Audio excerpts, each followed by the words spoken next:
Donald Trump a encore gracié une partie de ses alliés politiques. Ils ont tous un point commun, leur implication dans la tentative d'inverser le résultat de la présidentielle de 2020 aux États-Unis.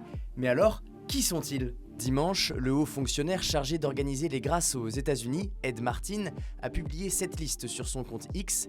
77 noms y sont inscrits, en plus de la signature de Donald Trump. Toutes ces personnes sont liées à la tentative d'inversion des résultats dans l'élection de 2020 dans l'État de Géorgie, dans laquelle est impliqué Donald Trump lui-même, d'où cette photo prise quand il s'est présenté devant la police.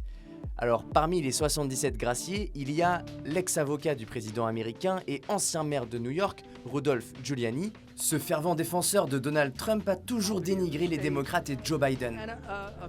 Ce pays est devenu sous Joe Biden de plus en plus communiste. Il y a aussi Mark Meadows, qui était le chef de cabinet de Donald Trump en 2020. Enfin, il y a Sidney Powell, une avocate conservatrice qui voulait faire croire que la présidentielle avait été détournée à l'avantage de Joe Biden. Elle avait même plaidé coupable lors de son procès. Et coupable, elle le reste dans l'État de Géorgie, car une grâce présidentielle ne s'applique qu'à l'échelle fédérale. En revanche, elle accorde une forme d'immunité contre toute poursuite future. Donald Trump a fait de la grâce présidentielle sa marque de fabrique. Je vais signer des grâces pour beaucoup de gens. Immédiatement après avoir prêté serment en janvier dernier, il avait gracié 1500 personnes, toutes impliquées dans l'assaut du Capitole le 6 janvier 2021 à Washington.